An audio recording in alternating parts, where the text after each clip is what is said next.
What's up? Welcome back to Playing with Problems. I am your host, Alex Terranova. This show is we're still in the beginning, first handful of conversations, and handful of problems, handful of success stories.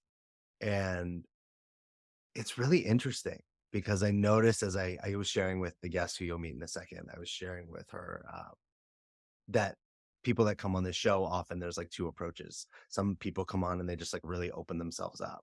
And some people that I've interviewed, and as I say this, I should preface that you might be hearing this before you've heard a lot of other episodes. So there's episodes recorded before they're all put out. Um, but some people come on and they like stay in the interview space and they like try to do vulnerability. And some people come on and get really vulnerable. And I was just thinking about how challenging it is to just be really vulnerable for you all as an audience, for me to do it, for our guests to do it. So it just makes me appreciate and honor them even more that they're willing to put themselves in the space for themselves, but really for because they believe, as I do, that opening up and actually sharing the things that are challenging us and the things that are hard and we're struggling with, or the next levels that we haven't been able to get to, actually serve other people. So with every episode I do with the conversations, I just have more gratitude for all of you that are on here, but and all of you that are listening. So thank you. Let me introduce you to our guest today. So her and I met, like we crossed paths. We were both living in an apartment complex during the pandemic a few years ago. And yeah, our paths just crossed and somehow we kind of kept in touch. And when I started this and was looking for guests, she eagerly volunteered, which was really exciting when I started putting it out because this is something different. People aren't doing asking people to come on and talk about what they're challenged by. Right? That's just not what podcasts are about. So she is a doctor of chiropractic. She holds space for health, well-being, and healing for mind, body, and spirit approaches. Her passion is helping others heal through nervous system based and energetically focused techniques. She has a family and I don't know what this word is. Uh, per, perinatal, a per, perinatal Perinatal. practice. Thank you. Yeah. I'm guessing that's like pre-pregnancy and pediatric chiropractic During pregnancy, yeah. during pregnancy. You can hear her. Thank you. Um, she also offers lifestyle guidance in sleep, nutrition, exercise, energetics, meditation, and essential oils. Her intention and focuses are on pain relief, pattern interruption, and the individual's potential to unlock energy to bring deeper awareness to life. Her creative endeavors are hosting Harmonic Expressions, the podcast, and partnering with Four Moon Spa in Encinitas. When we met, we were both living in Pacific Beach, San Diego, and we both in like the 2 years, our lives have like radically changed. We've both grown a lot. I'm just really grateful that she's willing to come on here and that we're going to get to have this experience with her. Lianna Hunt, welcome to Playing with Problems. How are you? Good. Thank you so much for having me. And yeah, I'm so glad that we were able to stay in touch. And similar to even like on Facebook, I was surprised at the contacts that we had as well. I think that was something that came up. And I'm, very grateful for technology in that manner because I would say, yeah, we've grown a lot. And I know that I moved quite a bit. So being able to stay in touch with multiple different people has been very good. Yeah, it's been a very eye opening experience as well as, um, yeah, I'm very honored by being able to be on here. And I'm, yeah, slightly nervous because I'm like, oh gosh, what's Good. going to come up? Well, good. Thanks for And being like, real about it. yeah, and being vulnerable. I think it's so much easier if, nothing's recording. And then once the record is hit, you're like, whoa, okay. Like, what do I say? What do I don't say? And then it's like, wait, no, like what's real and what's true. So I'm excited to be here. Yeah, I think you brought up a good point too, just about the like social media. We often are like thinking about all the, reasons social media is bad. And there's plenty of reasons why it's harmful or bad or not supportive of the lives we want. And yet there's a lot of people like you and I, we would have never probably talked or seen each other again if it weren't for that. Hmm. And that's Hmm. like one of a handful, many relationships you have in your life. I was Hmm. thinking about um recently that when I went to college, it was like right before Facebook. Like, Mm. like my brother's 3 years younger than me, and he was in college with Facebook, and I was like right before it. Uh, And that the guys I lived with my freshman year of college, no idea who they are, don't know their names, don't remember, like just don't remember. I only lived with them for a yeah. quarter because I dropped out. Mm. But I was like, man, I wonder what happened to those, like the handful of Uh, people I met in that quarter. And yeah. I'll probably never know because I just like have no way of right like Yeah. finding out. Mhm. And how that yet people we went to like elementary school with and junior high and all these things we were able to stay Totally. connected to. It's kind Yeah. of cool. Yeah. Yeah. Yeah. Exactly. There's a balance. Yeah, totally. So before we, dive into the problems, hmm let's talk about like what makes you successful. Why do you feel like in your life? Actually, before I even say that, like how do you define success? Whew. Yeah, my whole life, I mean, I was a gymnast, so there was a lot of um focus towards winning in some sense. However, thankfully, because of my coaches, they had me really focusing on, just doing my best and always competing against myself and never really competing against other people. And so that was really ingrained into me of like, how can I be my best all the time? And then how can I take that to multiple avenues of my life? And so success for me is not necessarily like being on a podium with an award or something like that. I think like for me, I do like to be recognized. That is something that I just recently explored. I'm like, maybe I like am so driven because I do want to be recognized for the things that I know, the things that I can provide.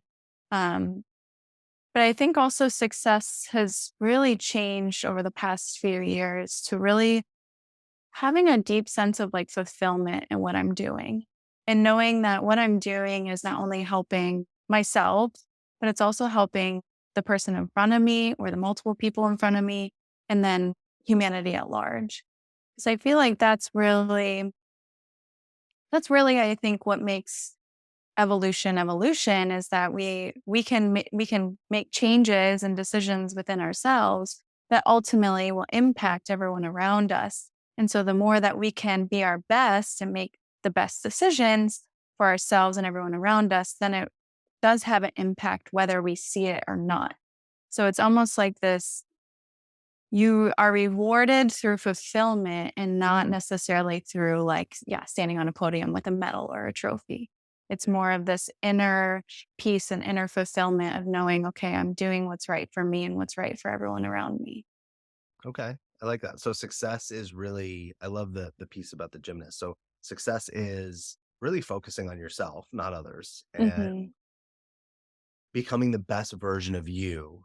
And Mhm. in the best version of you, yes, we like to be acknowledged, like we want to Mhm. be seen, but really Mhm. it's about in being the best version of you, you get to be fulfilled. And then that translates into supporting others and the Mhm. world at large. Mhm. Then, so how do you feel you're doing that? Like, and what makes you currently successful? Yeah, immediately what pops into my head is learning from my mistakes. I think really understanding when you didn't make the best decision or maybe it wasn't the right decision, you are gonna see some sort of either a consequence, so it may feel negative, or you're gonna see a positive outcome. So I think for me, it's really learning, what decisions are, helpful for everyone involved. But it's a learning process because sometimes we don't make the best decisions and then we have to play out that energy. And then we're like, wow, why did we decide that? That was not the best decision, for me or anyone else around me. And so I think for me, what's been making me successful and like continuing to make me successful is really the sense of learning from those mistakes and learning quickly.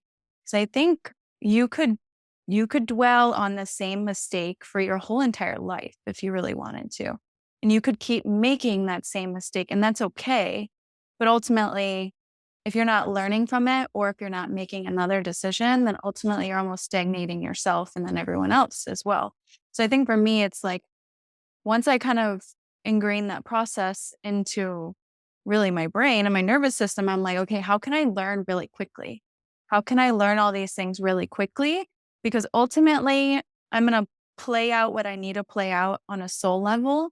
And so it just speeds up the process. So I'm going to experience what I need to experience, but then how can I learn about it quicker so that I can ultimately maybe do more, maybe be able to provide more to the world, maybe learn more. So it's just timing of it all, but also being able to learn from my mistakes quickly.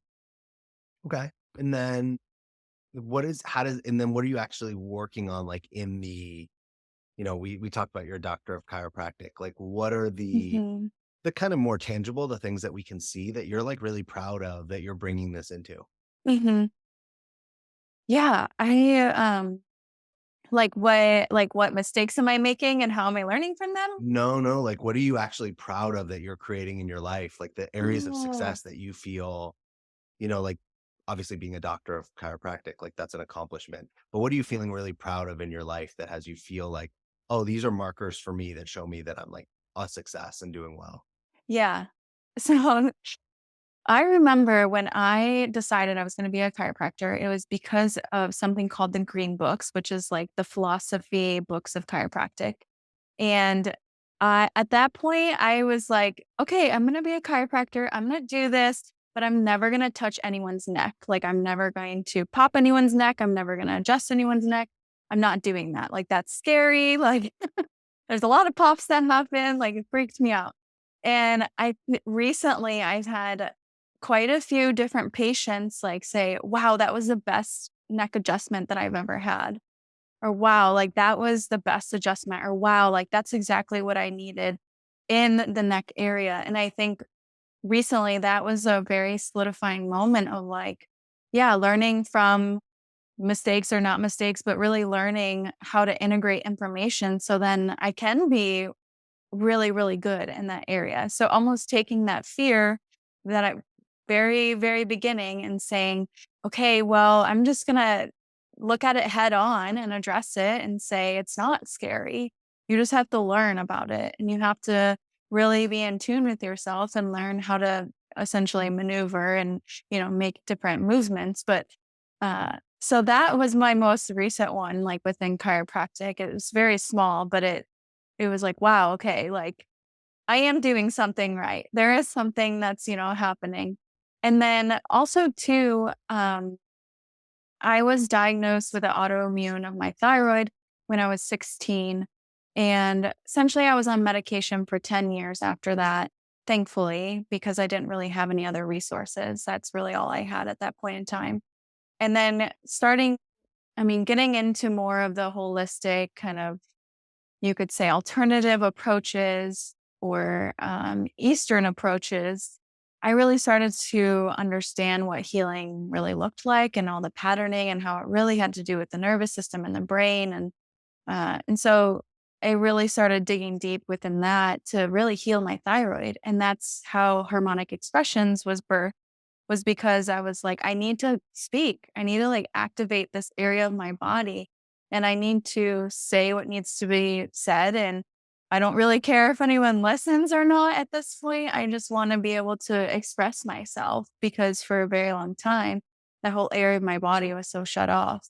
And so being able to continue with creating that and now using it as a platform where I can share about chiropractic and different things, it's been great. I mean, I just feel like that's where all my creative energy goes to is my blogs and recording those podcasts. And in 2023, my goal is to eventually host people and bring people on so I can have conversations like this amongst mind, body, and spirit topics. So, yeah, I mean, There's that's been a fun endeavor as well.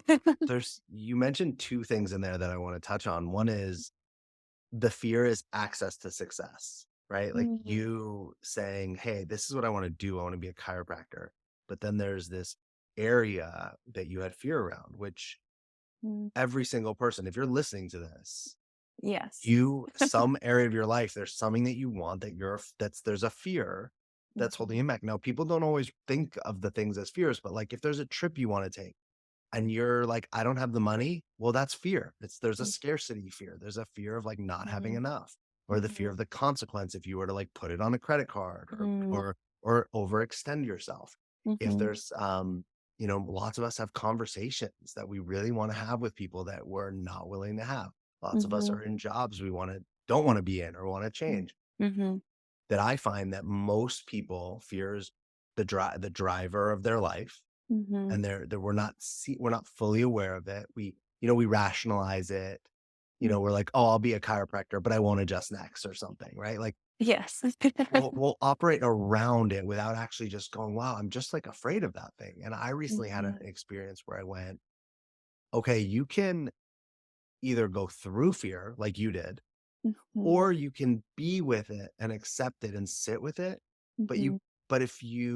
if you, like, run away from it or deny it, it's gonna keep, like, knocking at your door.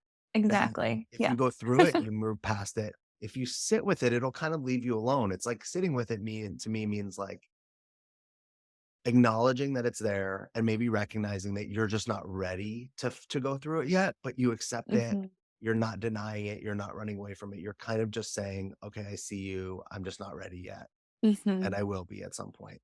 Mhm. Um, and that lets the energy of it dissolve until, you get back to a place where you Yes. need to go through it. Yes. Um, the other piece that you spoke about is, you talked about this podcast and healing yourself as it doesn't matter about like the people listening, which Mm. I love because I speak so often to clients about it's not about the results. We think it's about the results because we live in a capitalistic, progress driven world, but it Mhm. doesn't have to be that way. Mhm. Nature's not progress driven, and nature's been around long before we were. Nature just has its cycle and it does its Yeah. thing. But humans, we created to have a capitalistic economy, it has to be progress driven. So I'm Yes. not saying that's bad. It just Mhm. has us all be like, go, go, go, the next thing, the next thing, Mhm. the next thing. Mhm. And they're all measured in the results versus what you really described is living through the experience, like having the Mhm. experience that you want and that you're enjoying, and that the Mhm. results will come or they won't come, but it's actually not about that. Mhm. Love Yeah. that. Yeah. Exactly. And I think I kind of would tie that back to, when I was in gymnastics of just focus on doing your best and, knowing that, okay, this skill might be more challenging, or when this time comes up in the routine, like, that, you've made mistakes there before. So you have this awareness. But ultimately, like, I remember my coach even saying, like, not even letting us really look at our scores too, like when we were younger, which was very eye-opening. And now I look at, I mean, from a business standpoint and from other places in my life, like I'll look at stats now and I've had to work with numbers and kind of let go of the emotions around them because of different things, because it can start to label you. And then you do start to wrap your mind, your heart, your whole life around those small things when in reality, yeah, like if you kind of sit with it, you're like, wait, that's not actually really what matters. And so I think for me now, it's become a balance of like, okay, like I definitely want some certain things in my life, but it still does not need to be all driven by that, and the progress or the results or the numbers or in that manner. So, mhm, Yeah, I think about a lot like that thing that you want to accomplish. As soon as you've accomplished it, whether it be standing on a podium or getting an award or making a certain amount of money or having a baby or, mm, getting married, the moment you did it, it's over. And now exactly, you automatically are like, what's next? exactly, So I often am stressing with people that I work with, like, you spend like 99% of your life in the journey. You spend 1% in the like moment where you achieved it and you get to celebrate. yeah, And then you're back exactly, on the next thing. yeah, So it's like if you're not loving the 99% because yeah, it's all about the 1%, like that's a kind of a sucky life. And I hmm, I hear that a lot in what you're saying is like your coach wouldn't let you look at those things. It was about you growing, you having the experience, you evolving, not about the hmm, like what the number said at the end. yeah, exactly, yeah, Let let's transition a little bit and talk mhm, about where you're feeling like challenged, struggling, like What's the problem that we're gonna play with today? Yeah, yeah. So interesting because even this morning, today I have a little bit of a break and I'm like, okay, I actually need to rest, need to force myself to rest. And that's really been my biggest challenge is I will push myself until I have nothing left inside of me and I will do all the tasks in the world, but it's been one of those things where it completely drains me to the point where these things that I do love and that I'm working towards, I don't really see any light in it anymore. I'm like, I don't even know why I'm doing this anymore. I'm just so drained by it at this point. It feels like more like work than it is exciting. And I'm like, but that's not even why I got started. That's not why I wanted to continue with this. And so, yeah, like this morning, I was like, gosh, I am just so tired. I'm just so tired. What is this? And part of it, I mean, I definitely explore like the thyroid and, my body, but I'm like, or is it that I've just pushed myself so much that it's like all catching up to me? And I'm like, oh my gosh, like, how can I find a better balance with this? Because I think sustainability is something that I've been really focusing on, but I'm like, that's not sustainable either. But I feel like recently I keep cutting back on how much work I'm doing, but I'm like, "Oh my gosh, yeah, like, is this enough? Like, am I gonna have enough? Am I gonna make enough money? Am I gonna be able to provide for X, Y, and Z?" Like, and then it kind of puts me into that scarcity too. So it's this huge thing of like, I think I push myself super far and like do so much because of potentially like this underlying scarcity rather than finding the balance of like listening more to my body of like what it really needs and accepting that and knowing that it's okay. Even though like how do I slow down? How do I, rest? It's like that is so challenging for me. And it sounds so simple, but it's like really not. It's also really calming. We chose something or we are doing something we don't that we feel like a lot of passion and excitement about, and then we find ourselves burned out, stressed out, like Mhm, just hustling and grinding mhm, and tired. mhm, And so I'm curious, if you were to throw out a few words of like why you started, like before when you were excited, like what were the things that excited you to get started about this? mm. Oh gosh. That's so strange. So I'm like, "Oh my gosh," there's, like, no words coming to my mind. All right. There's no rush. Yeah. I think a lot of it is stemming from when I was diagnosed when I was 16, I really started taking care of myself and taking my health in my own hands and trying to understand what health really means because, um, my grandma, she was kinda like the typical American, well, a little bit more extreme depending on where you're living at, but, like, 13 medications and just a lot of surgeries and kind of put through it all, and I was like, "I don't wanna live like that. I don't want to." I don't know, I just remember her saying all the time, like, "I'm here, but I'm not living," like, "I'm here, but I'm not living," and I'm like, I don't wanna be here and not living. I wanna be here and living, and if I'm not living, then why am I here? Kind of thing. So I think that's really what started with everything, and I started going into understanding what diet and exercise and how that can help or be detrimental to your health. And so it really was like this internal journey of just wanting to live my life and not feel as though that I'm here and not living. And just being would be essentially like being medicated or having surgeries just to keep me alive, but I'm not actually living, Yeah. not actually having a good experience, not enjoying it. And so I think sometimes when I do get into these like go, go, go, and then burnout, it almost brings me back to that feeling of like, I don't feel like I'm living. I just feel like I'm here, but not alive. It's So how it's can I like bring yeah. the liveliness back into my life? Yeah. And so that's like even this morning, I just sat in one yoga pose for like 10 minutes because I'm like, This is the only thing that feels good right now. Like, this is what I'm gonna do. I love that you brought it back to your grandmother as like the reason you started, because what I really hear, and I don't know if you hear this or see this, is like the thing that actually had you start was something you were actually running away from. Mhm, You didn't start fully from like inspiration. It wasn't like true desire of like, mhm, like a little kid who wakes up and is like, I want to be a pop mhm. star, right? Or now Yeah. kids are like, I want to be an influencer. Yes. Mhm. But you saw something you didn't want. And then you like Yeah. were like, I'm headed in this other direction. Now that can be really motivating for a Uh-huh. lot of us. Yeah. But then if you look full circle, it's like the thing you were running away from, you ran right back to, right? Now you're burned out, you're Yeah. tired, you're stressed. Yeah. You've Yeah. like come all you like in running away from it, you like ran right towards it, Yeah. Yeah. which fear has this really wacky way of doing. Yeah. And That's I so interesting. I've never thought about it like this. Yeah.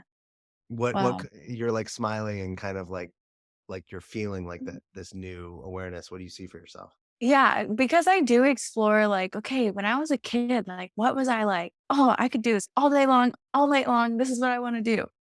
And I mean, there's multiple avenues of what I enjoyed, but I would say like a big thing that um that I like that I would do all the time was I was a teacher a lot. So I would have like my imaginary students and like would be teaching them science classes. So science was always involved. I think that's something that like that's always been there. But yeah, I feel like I've explored exactly what you're saying. I've just never tied it back to like the root of why I started. Because I'm like, okay, is chiropractic really it? Or is there other avenues that I want to take my life in? And I feel like it's interesting because when I'm in the mode of being a chiropractor and helping people, yeah, I love it. I think it's I think though I do have a threshold and I think I need to listen even deeper to that threshold of how much I really can give. And then, yeah, start maybe exploring these like other areas of my life where I'm like, wow, I wanted to be a professional dancer when I was a kid. I would build roller coasters and different things. So maybe I've explored being an engineer. I've like been researching it because I'm like, maybe that's, you know, also like something that I want to be a part of. But so it's interesting because I've been exploring this. I just have not had someone be like, hey, you really kind of started from a fear or, something that you don't want rather than a true desire or a true inspiration. Well, and I don't want you to like Yeah. I don't want any in you and anyone listening to think like, oh, just because that's the way we started, that doesn't mean that's not our purpose or our passion, Yes. right? It Yeah. can be. But what Mhm. I want to point to is like when we're running away from something, we often run right back into it, Mm, especially if it's mhm, fear. Like the mhm, visual in my mind is if fear is the motivator and you point an arrow away from it, fear just kind of comes back and lands around because you can't mm. run away from fear. Yes. But if desire or passion or joy or Mhm, excitement is your motivator, well, when mhm, fear comes up, you leap over it, you leap over it, you mhm, go through it, like you literally, it doesn't stop you. And then on the mhm, other side is the experience you wanted, the joy, the result, whatever. mhm, So I don't think, but I don't also don't think that that means like it can't be your thing. It just means that you have to change what's motivating you. mm. So Yes. if this journey to help people, which is Mhm, great, right? We need this, we want this. If this is actually mhm, something that you can see inside of you that you mhm, want, you can still mhm, dance, you can still do all these other things. mhm, But if you can see that, then it's like, hey, how can I connect to the parts of that that actually light me up instead mhm. of the parts I was trying to run away from? Yes. Yeah.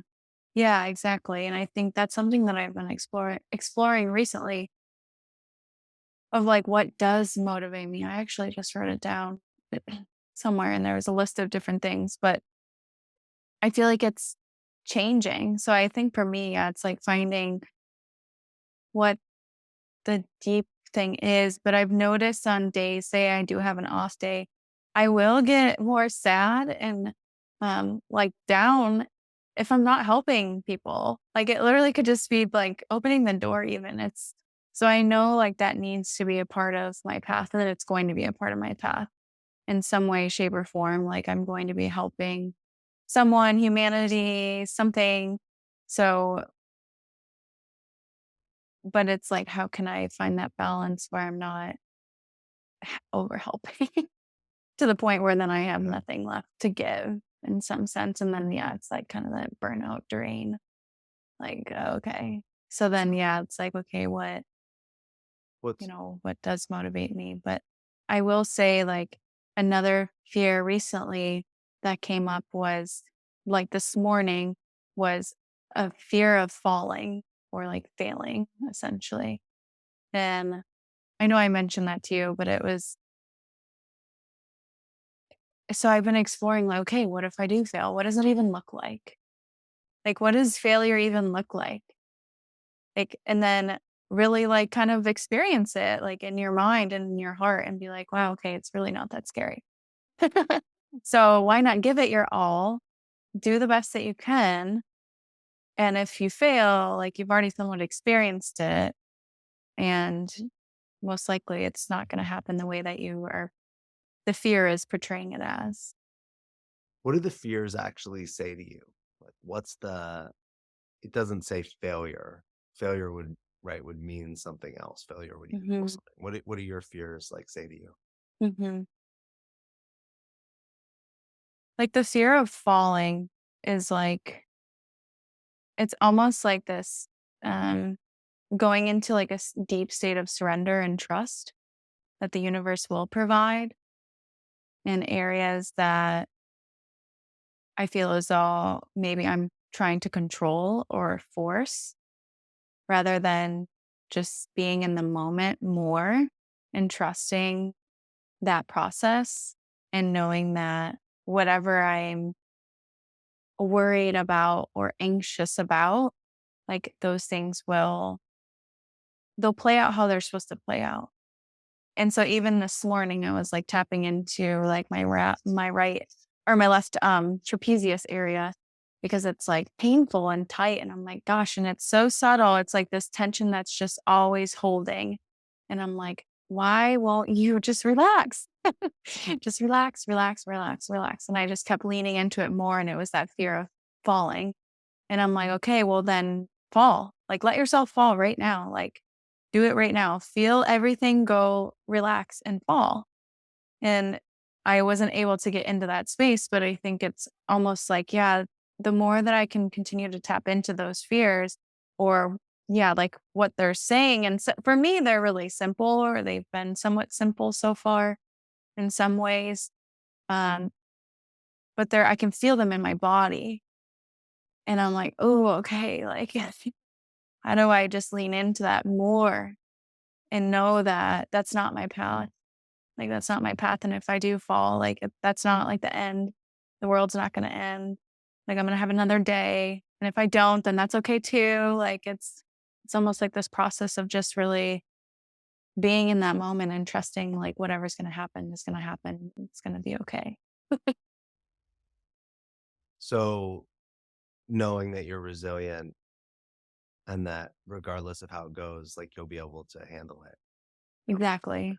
Yeah. So if we bring that and we look at all the things you're doing that are like wearing you down and tiring you out, Mhm. what could you let fall away? Whew. Uh, yeah, I know. I honestly have been recently been tapping into this because I'm like, someone even said this to me, like something's got to give, and I'm like, I know. I feel like something has got to give. And what came up to me when I was having that conversation was being a victim, like being a victim in my life, like. Oh, they did this to me in the past, or they did this to me right now, or oh, they, switched my schedule here. And now, I have all this stuff.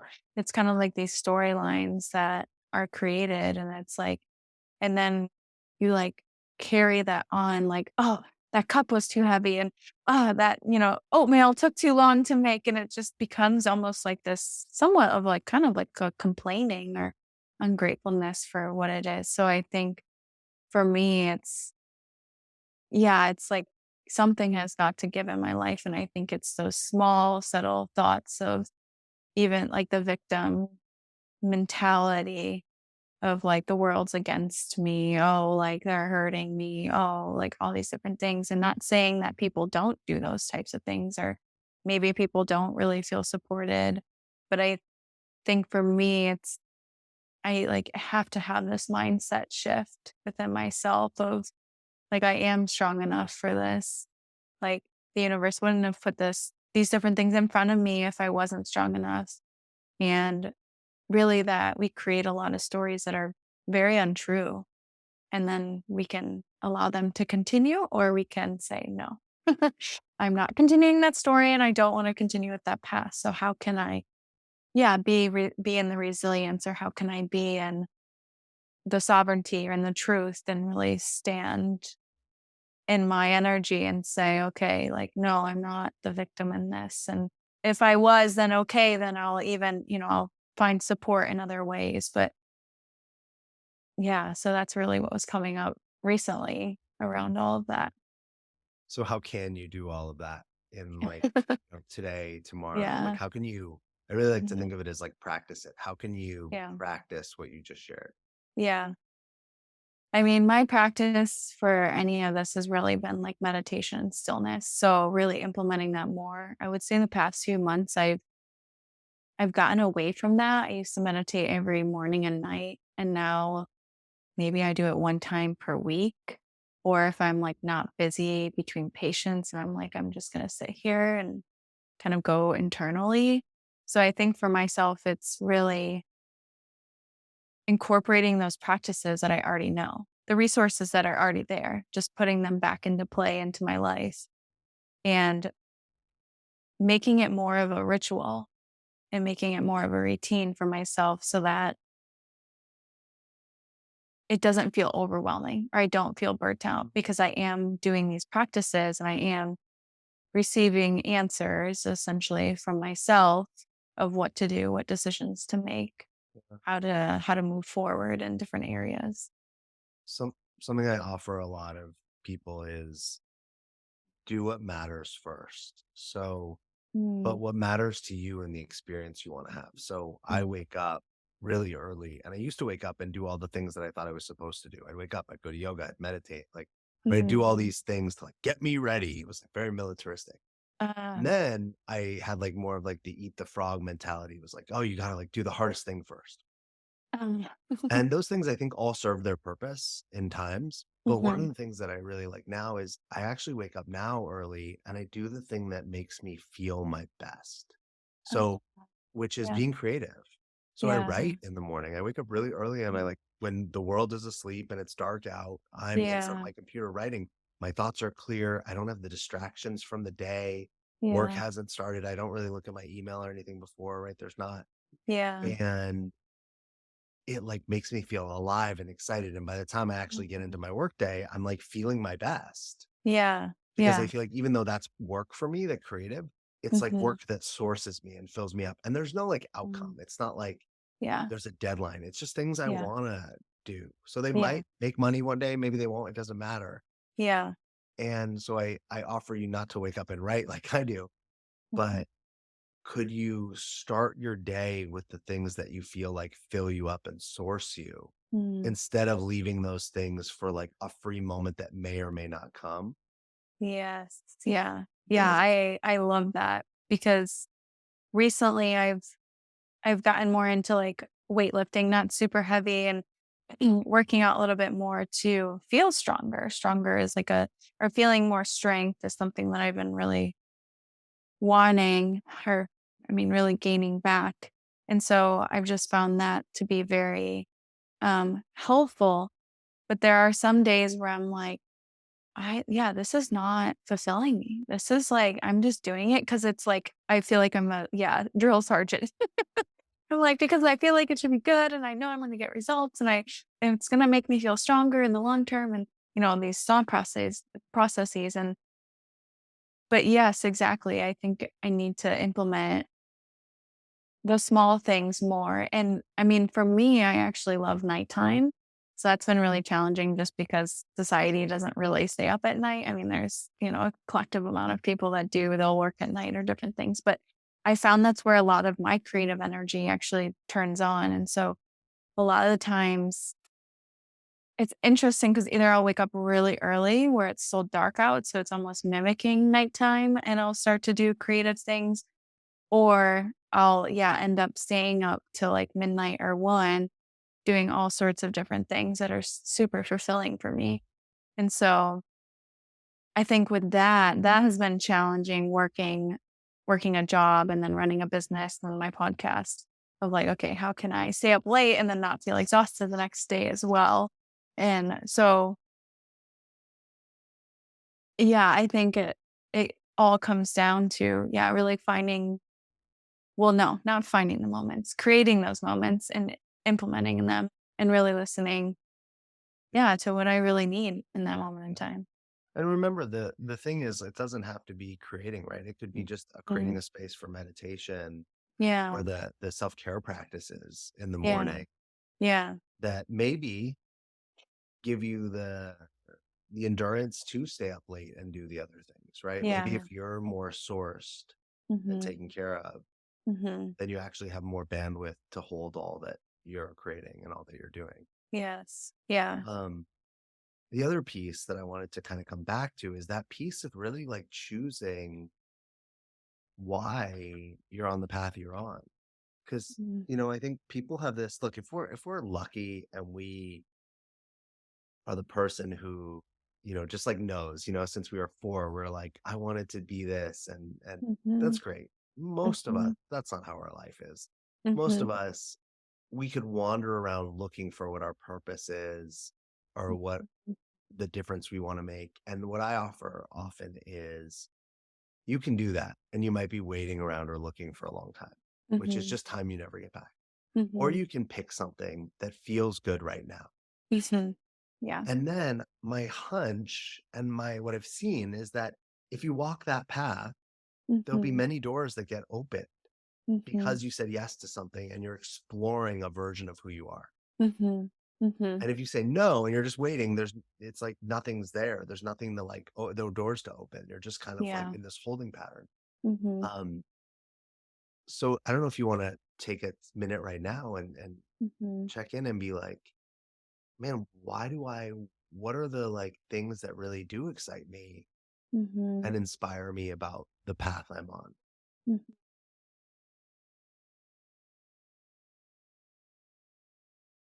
I think some of it is like the creativity. So chiropractic, obviously, there's a doctorate level to it. So it can be highly analytical at times, but the actual adjustment itself is, or it can be very artistic. So it has a lot of openings within it, with it, even just like the adjustment piece. And then within chiropractic, there's multiple different avenues or techniques that you can go down as well.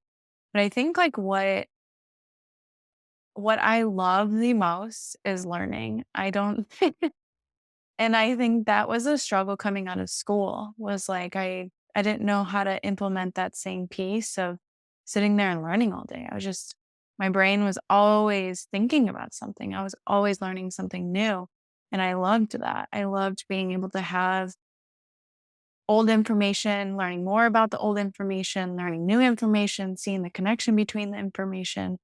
And so now, once I got out of school, I'm like, "Oh my gosh, like, I just can't see myself going to the same job and doing the same thing. Like, how are you ever gonna learn? Like, I just don't see how you're gonna learn anything."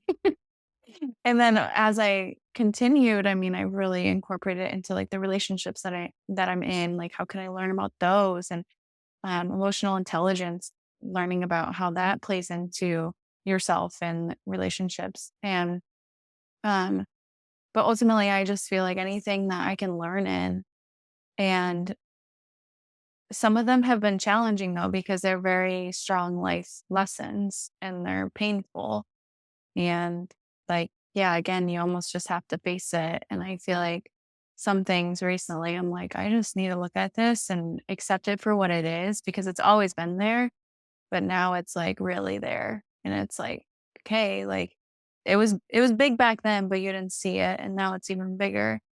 So how can you make choices, and what are you going to learn from this? But I think that's something what drives me is the creativity within my work, the openness, and then eventually getting into like Reiki and actually other healing modalities and learning about those. But I just feel like I don't know how to not learn. I don't know how to stop myself from learning. And I feel like learning and helping people are like two staples in my life that I, yeah, can't live without. And, I don't know, like, I don't know if I really chose them or if that's just who I am. And I love it so much that I'm driven by it. Um, So, what if that was like an anchor point of your day? What if every mhm. day you were just on a mission to see what you could learn? Like Yeah. that's what, Yeah. right? And think about how this could go, right? What can I Mm, learn about this patient's body that's different than a different patient's body? What can I mm, learn about, a creative new technique in my field? What can I mm, learn about a new, taking on a new modality like Reiki? Um, mm. and even what you said, like, what can I learn about myself? Like the Mm, the concept, it feels similar to like my vision every day or my goal every day or my purpose every day is to provide value.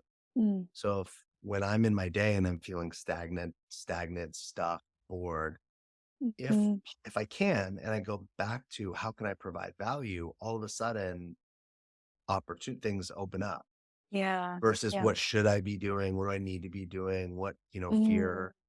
If I come Mhm, back to that anchor, and for you, that like learning, that mhm, desire, that passion for learning can be mhm, the place that you come back to. That if you're stuck, stagnant, if you're burned out, it might be a sign that you're like not learning, that you're just in the mm. doing and the grinding it out.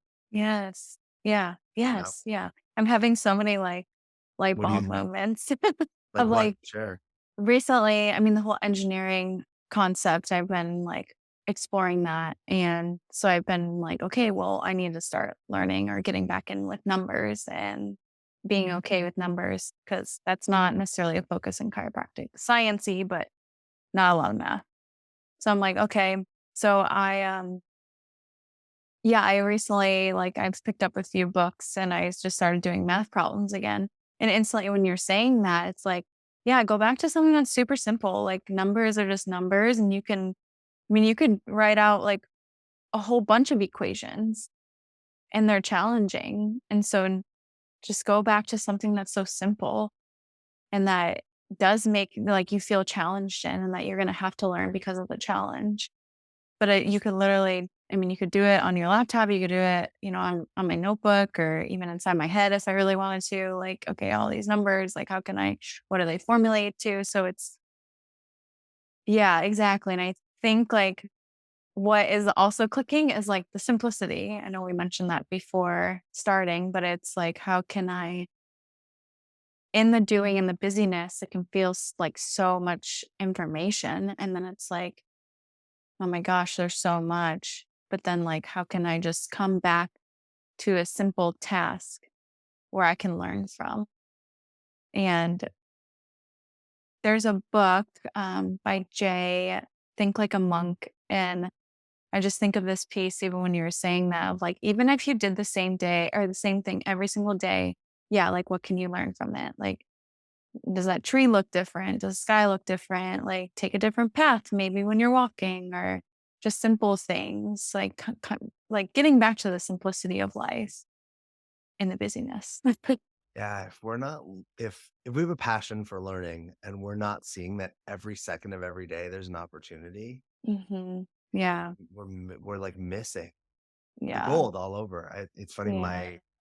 My fiance sometimes will be like, we'll be sitting on the couch and I'll be like, I wonder how that happened. I wonder how, and she's like, dude, your brain. Cause I like similar to you, like I love Uh-huh. learning. Now I don't love the like school formatted learning, like the Uh, educational system of learning. yeah. Love to just allow my mind to go. Uh, I wonder how that person did that with their life. I wonder why why we build something like this. I want like I just allow my which feels very childlike, right? Kids are like, yes. why? Yes. And it hasn't always been that way for me. I think I shut that down for a long time, but the more I allow myself to really follow my passions, the more my Mhm. childlike brain opens up, and I'm Mhm. constantly like, why? And I Yeah. didn't even notice it, except for Uh-huh. she looks at me and she's like, dude, uh, right? We And just stay here in silence? yeah. Uh, but I think the thing is that she notices it's not she likes the conversations. It's like a pinball because it'll Uh-huh. go from like architecture to religion to philosophy to Yes. entertainment Yes. and but that's it actually makes me feel alive. Mhm. I think Mhm. that's what I just saw in you was that Yes. you just like came alive in like all the possibilities that would be available for you Yes. if you Yeah. allowed learning to be like your kind of like leading motivating thing. Yes. Yeah, exactly. That's very similar to my partner and I as well. I've been told I ask too many questions. I like think about too many things. I have too many endeavors. I mean, I'm not told that, but it's like, okay, what do you want to do? Like you need to choose and go with it. And exactly. I think too recently, which I'm sort of shut off as well, and I'm kind of exploring how to bring this back is I feel like I have so many creative ideas about different things. Some of them are a little bit more of like an invention. Some of them are like, dang, like whoever designed this? Like, why do they not design it this way? Or like, how can I contact this person and tell them to design it this way? Or like, it would be more useful from the person if we had it this way. Or yes, like about like humans or even animals. Like, just why do they do that? Or, you know, even recently I saw some spiders giving birth. It was so interesting. Like just small things like that where I'm like, wow, that is so fascinating. But I think for the normal society, like it's like a waste of time. Like, why are you thinking about all these things? And I think that's where I kind of start to shut it down because it's like, yeah, where does this fit into society? Like how do I fit in? Like if I'm all yeah, if I'm a pinball. Yeah, look at your language though, what you just said, and I really I Yes. want people to hear this. It starts to shut down.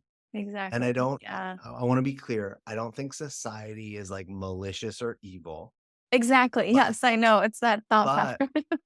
but for society to function like a machine, like a Yes. capitalistic, progressive driven to keep Yeah. order, we have to keep people in boxes. We have to keep Mhm. people dimmed down.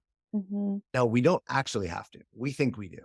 Like, Yes. we're Yeah. afraid that, like, if everybody like, why couldn't we have, just for instance, like, why couldn't we have a planet of 8 billion Elon Musks? Why couldn't we all be so bright? Yeah. 8 imagine, like, 8 million Oprahs, Michael Jordans, Elon Musks, Yes. Gandhis, Martin Luther Kings, like, we'd all still be doing different things with our, like with our brightness. Yeah. Yeah, We'd all exactly. be the same thing, Yeah. but we like relate to these people as special and unique when I think that they're just an example of what we all could be to a degree. Mhm. Mhm. And but we do that thing, right? Where it's like we let our light get dimmed Mhm. and it happens as a kid, right? Kids who have Mhm. these big dreams are told like, no, like staying, they're not always Yes. lane, but it's like, no, let's think of Yeah. something realistic. As you're growing up, it's like, no, you got to go to college because that's realistic. Yes. We create lives that are reasonable. Yes. Yeah. Good. But it's Yeah. reasonable for someone to say to you, like, calm that all down, slow that all down. It's too much. Mhm. Mhm. Yeah. Instead of what we're doing here, which is like, how do we like stroke that fire and get that thing burning even hotter and bigger? Exactly. Yeah. Exactly. And I think that's where I'm like exploring like how can I keep all of that energy going but also be a part of society and knowing that, if I do go to certain places or if I do work a certain job or if I do certain things, like that is what it is. I mean, in some capacity. So then it's like knowing, and that's kind of part of the learning and the growth I feel like is okay, well, then that can't be my end all be all because it is going to eventually shut everything down. And it's not going to be one helpful for me or anyone else around me. So it kind of comes back to that, like, it's just not helpful. Especially, I think, like, yeah, it's just not helpful if we all are dimming our lights because then what's the point? I don't know. I'm like, what is the point then? So, how can you practice really, like, embracing and, like, pouring more fuel onto that fire instead of dimming your light? 'Cause Mm, the world's gonna do it. Your partner, mhm, no matter how great this person is, they mhm. just naturally it's just how we're conditioned. We, like, often Yeah. are doing it. How do Mhm. you, um how do you practice, like, expanding it or allowing it to be? Yeah. Uh, Or how can I should say how can you because it's gonna be new. yeah, yeah. I feel like for myself, like writing things down, so bringing those things into the physical world, that's something that I've been practicing is like these ideas, or if something feels very prominent, like write it down. And I had an idea, well, not, and it wasn't my idea, but from someone that I was working with.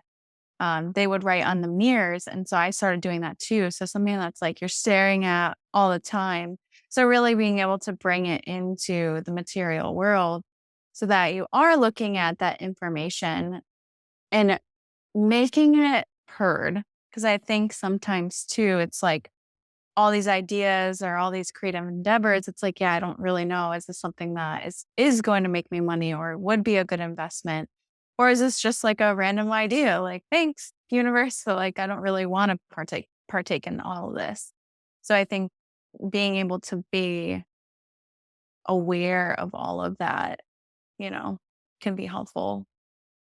But I think for me, it's just bringing it into the material world and also like accepting who I am and who I'm becoming.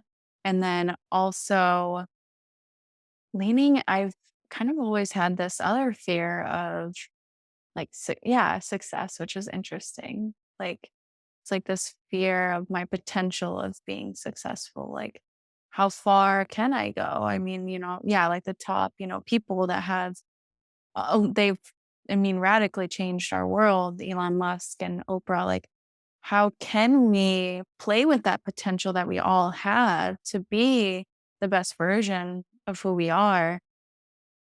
But for some reason, sometimes I still get scared of like how far I could go.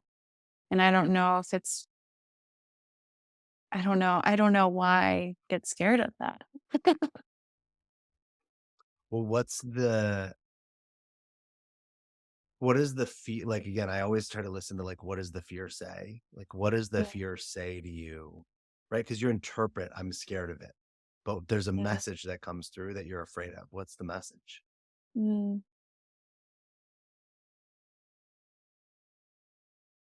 Yeah, it's almost like the feeling happy all the time, feeling fulfilled all the time, feeling love all the time.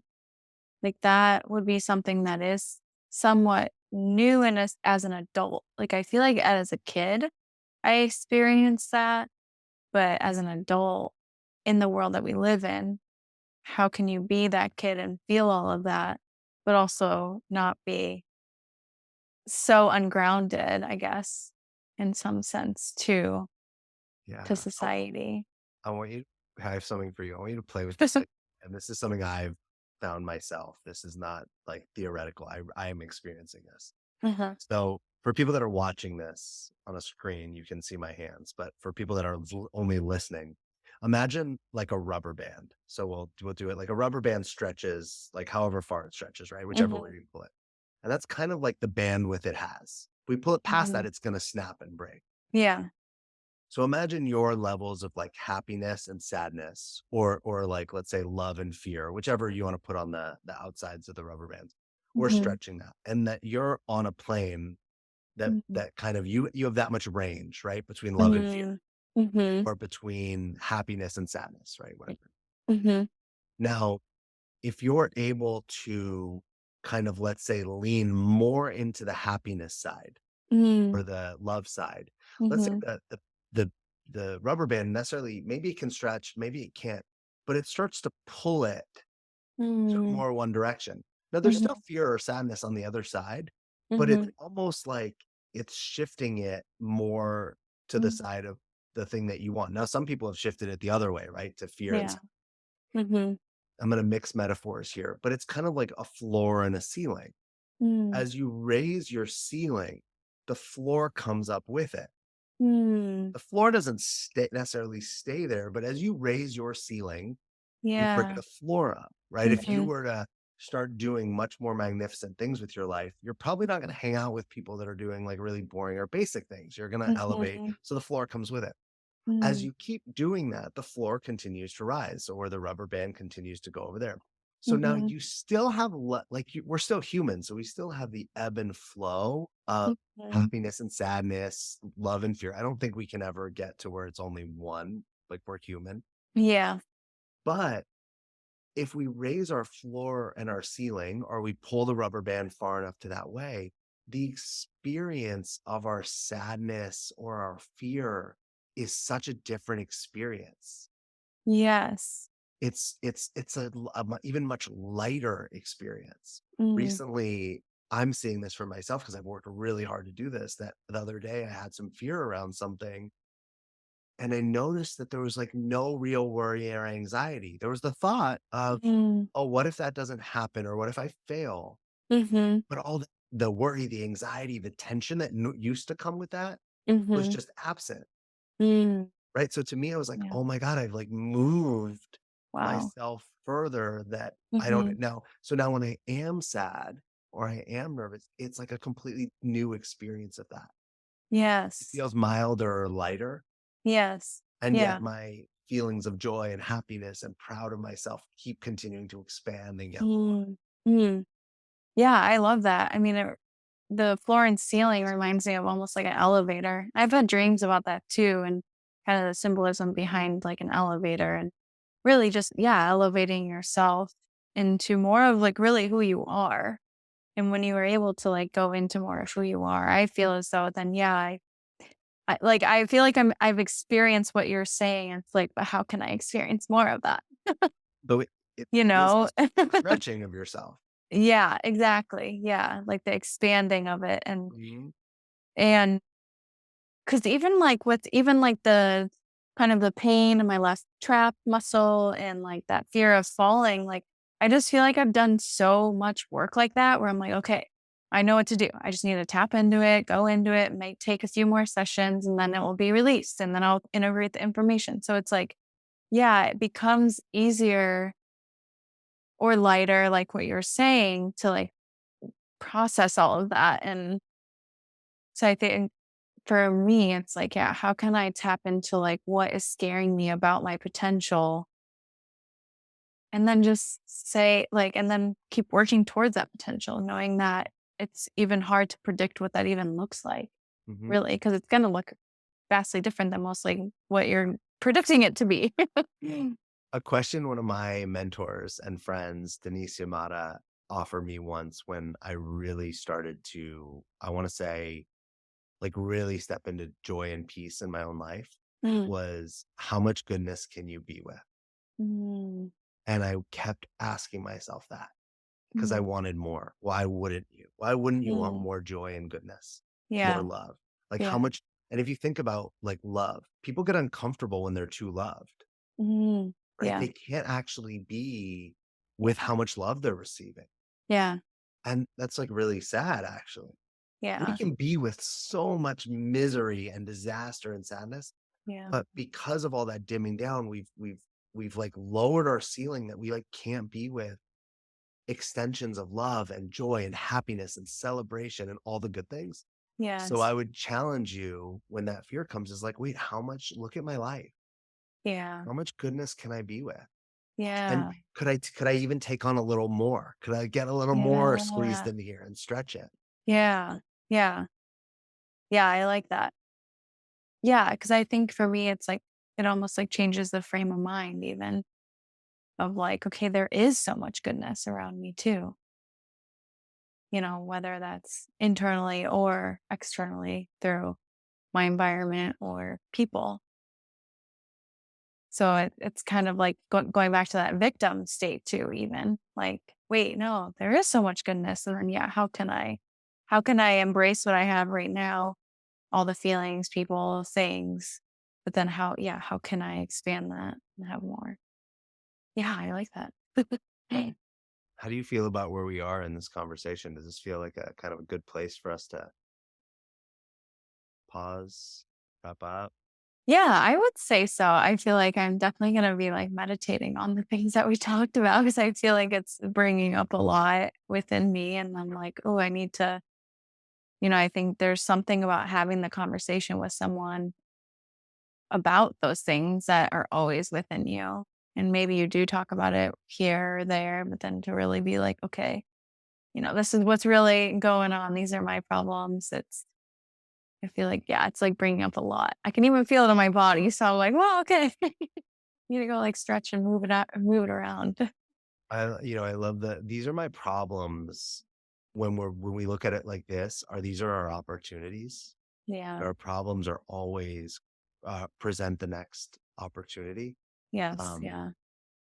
you can't there's no such thing as achievement without failure. Otherwise it would Yeah. just right there's no such thing as love without heartbreak. So that Yeah. if we choose to view our problems or our challenges as the Yeah. next opportunity, it's just the Yeah. doorway through to them. Yes. Um, Yeah. is there anything you want to say or share before we wrap up? Hmm. Nothing is coming to mind. I'm just very, yeah, honored to be on here, and I'm glad we had this conversation. Thanks. Yeah. I just want to acknowledge you. Thanks for being vulnerable. Mhm. Thanks for thanks for really sharing like what you're afraid of. And I think, Mhm. you shared something that is so common. Like we're Mhm. we're so afraid of our greatness. We're so afraid of our light. Yeah. We're so afraid of how good things can be. I think it's Yeah. so but actually it takes a level of awareness to see that. That's like Mhm. that's like you when you look through the fear, you see that on the other side where at Mhm. first it just looks scary. Mhm. um, I also want to acknowledge just your light and your spirit that, Oh, we started with a conversation that was about kind of like, burned out, sad, like stressed, and yes. like you came Yeah. alive and you Yeah. let me and the audience and yourself really see your Yeah. light and Yeah. your kind of like your, I don't know if there's a word like jubilation, like the Mhm. energy that you have. Yeah. Um, Yeah. so thanks for being here. Thanks for showing us all this. And I hope that you are able to like take that forward. Yeah. Yeah. Totally. Oh my gosh. Yeah. Thank you for ultimately holding the space for me to share all this information. And again, I just sometimes I think it can be beneficial to have someone else be that mirror or provide some feedback or scenarios that just puts it in a different manner. So then you're like, wait, yeah, this is not as challenging as you're making it out to be. Like I'm making it out to be. It can be way more simple as well. Mm, it's perfect. It can be way more simple. It's like a perfect way to end this. Yeah. For all of Mhm. us, it can be way more simple. Yeah. Yeah. Leanna, thank you again for coming on.